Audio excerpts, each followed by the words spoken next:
իմ գործընկերները մանրամասն ներկայացրեցին բոլորին հնարավոր հանգույցները, միջազգային տրանսպորտային ուղիները, որոնք որ այսօր մեծ տարածաշրջանում գոյություն ունեն, Չինաստանից մինչև Եվրոպա, եւ Հայաստանի ներսում եւ Հայաստանի շուրջ դրա հնարավոր կառուցվածքը, այսինքն ամբողջ այդ ցանցը քարտեզային տեսքով, դրա հաշվարկներով, մանրամասն, այսինքն այստեղ ոչ մի հեքիաթ, ոչ մի իրականությունից կտրված բան չկա, ընդհանրապես պետք է համապատասխան քաղաքականություն իրականացնել եւ հավասարակշռել բոլոր այն շահերը, որոնք որ մեծ տերությունների կողմից տեղափոխվում են Հարավային Կովկաս։ Առաջին ժամանակահատվածը չի, որ աշխարհում միջազգային տրանսպորտային ուղիների համար լինում են բախումներ, պատերազմներ, խոշոր տեղափոխություններ, աշխարհաքաղաքական տարբեր տեսակի զարգացումներ, սկսած միջնադարից մենք բազմաթիվ նմանատիպ պատմական իրադարձություններ գիտենք, այսօր էլ աշխարհը կանգնած է այդ իրավիճակում։ Չինաստանին ամեն գնով պետք է հասնել Եվրոպա, որտեղ արժեքը $700 միլիարդ է Չինաստանի համար տարեկան, այդ շուկայից չի կտրվի։ Միացյալ Նահանգներին ամեն գնով պետք է հասնել Կենտրոնական Ասիա եւ վերահսկողություն սահմանել ինչպես Չինաստանի հետ առևտրին նկատմամբ, այնպես էլ Ռուսաստանին դուրս մղել տարբեր աշխարհաքաղաքական ծրագրերից, այդ թվում էներգետիկ, կոմունիկացիոն, տարբեր տեսակի մալուխային եւ այլն։ Թուրքիային անհրաժեշտ է կապող հանդիսանալ արևմուտքի, այսինքն եվրոպական շուկաների, Կենտրոնական Ասիա եւ իր դերակատարումն ամրապնդել Փոքր Ասիայում եւ Մերձավոր Արևելքում։ Հնդկաստանին անհրաժեշտ է, որպեսզի հյուսիս-հարավի միջոցով կարողանա դուրս գալ ռուսական եւ արևելաեվրոպական շուկաներ, հակակշռելով այդ ամբողջ տեխնոլոգիական եւ կոմունիկացիոն խնդիրները։ Ռուսաստանին անհրաժեշտ է, որպեսզի հյուսիս-հարավի միջոցով կարողանա կապաստատի տաք ջրերի հետ, ինչպես ասում են, եւ դեպի հարավային շուկաներ եւ հարավային ծովային միջանցքներ իր հնարավորությունն են։ Եթե քարտեզին նայում եք, սրանք կենսական շահեր են, այսինքն այնպիսի խնդիրներ են, որոնց համար, մենք այստեղ կարանք նստած ասենք, դե լավ, ինչի պետք է Ռուսաստանը պատերազմանի այդ ճանապարհի համար կամ ինչի պետք է ամերիկացիները պատերազմանեն, բայց երբ որ տեսնում ենք, թե ինչ սահմանափակումներ են եւ ինչ ճնշումներ են գնում մեկը մյուսի վրա, այո, դառնում է կենսական խնդիր եւ այդ խոշոր պետությունները պատրաստ են նաեւ պատերազմների։ Այնպես ինչպես աշխարհում դա եղել է պատմության ընթացքում ոչ մեկ անգամ։ Կոմունիկացիաները, բաց ճանապարհները դեպի ծով եւ այդ դրանց սահմանափակումները միշտ բերում են բախումների։ Ինչ է կարծում, ինչի հանկարծ հայտնվեց Թրամփի ուղի տրիպ նախագիծը։ Ինչի հյուսիս-հարավը ժամանակ առ ժամանակ այսպես շատ կարևորվում է, հետո նորից որոշակիորեն ստվերվում է։ Ինչի է Չինաստանը իր ինչպես ներկայացրեցին, մեկ գոտի, մեկ ճանապարհը 3 ուղղություններ դրել, որովհետև որևէ մեկից կախվածություն չի ցանկանում ունենալ, նույն կերպ եւ Ռուսաստանն է այդպես մտածում, նույն կերպ Միացյալ Նահանգներն են այդպես մտածում, նույնպես Մեծ Բրիտանիան է այդպես մտածում։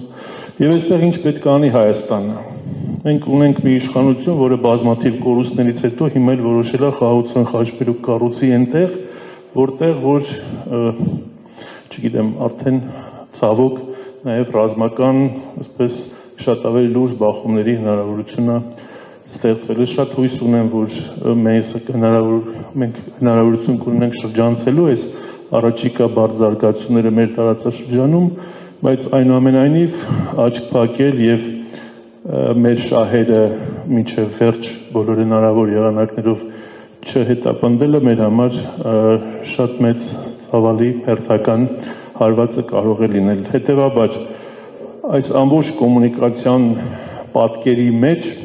նաև Հայաստանի Հանրապետության ամենամեծ շահը որ լինելու է, դա ոչ թե այն փողերն է, որոնք որ ստանալու են հետևանքային տեսքով, կախված ծավալներից, այլ առաջնահերթին անվտանգությունը։ Խնդրում եմ ուշադրություն դարձրեք ոչ թե խաղաղությունը, այլ անվտանգությունը։ Որտեղ խաղաղություն ոչ մեկին չի տալիս, բայց անվտանգության երաշխիքներ մեկը մյուսին միշտ տալիս են, տվել են եւ տալու են։ Հետևաբար Հայաստանի քաղաքականությունը միջազգային տրանսպորտային ուղիների նկատմամբ, այսինքն կոմունիկացիոն միջազգային կոմունիկացիաների կամ ինչպես ասացինք մեգա-ծրագրերի վերաբերյալ Հայաստանի քաղաքականությունը պետք է ուղղված լինի ոչ թե խաղաղության շեշտադրումով, այլ անվտանգության եւ համագործակցության շեշտադրումով, այսինքն Հայաստանը ավելի շատ հնարավորություն ունի դառնալու անվտանգության եւ համագործակցության խաչմերուկ, քան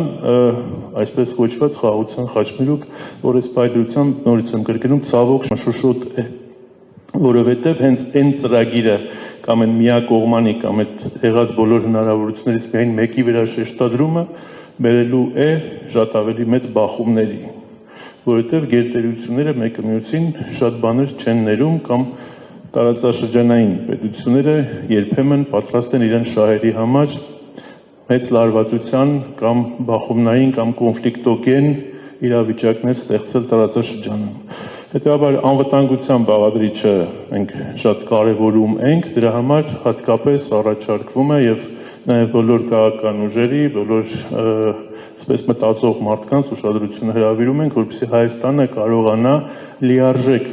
միջև վերջ օգտագործել իր կոմունիկացիոն հնարավորությունները, որովհետև աշխարհագրական դիրքը այդպիսինն է, այլապես այդ դերը կստանձնի Ադրբեջանը, այլապես Հայաստանը կդառնա զուտ սպասարկող, թույլ, անվտանգություն չունեցող, խաղաղություն մուրացող իր ամբողջ գոյության ընթացքում, իսկ Ադրբեջանը կդառնա բոլոր պետությունների համար այդ համագործակցության եւ անվտանգության տարածքը։ Մենք այդ հնարավորությունը շատ ավելի ունենք, որովհետև եւ պետություններ կան, որոնք նաեւ քաղաքական իմաստով են ավելի նախընտրում Հայաստանի հետ այդ համագործակցությունը անվտանգությունը կապել, քան Ադրբեջանի հետ։ Ուղղակի պետք է, որպեսզի Հայաստան ունենա այս առումով շատ այսպես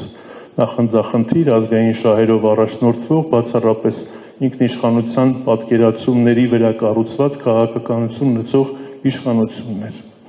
Հետևաբար բոլոր այն խնդիրները, որ ասեն, դե ինչ անի, հիմա ուրիշ տարբերակ չկա, ստիպված է իշխանությունն այսպես անի կամ ստիպված այնպես անի, չկա նման բան։ Քաղաքականությունը հնարավորի արվեստն է, եւ այս հնարավորությունները ձեզ այսօր մենք որոշեցինք նաեւ ներկայացնել փաստացի գետնի վրա, թվերով, կիլոմետրերով, հետևում կանգնած երկրների եւ գործընկեր պետությունների շահերով, Հայաստանի Հանրապետության շահերով հանդերձ։ Հետևաբար անվտանգության եւ համագործակցության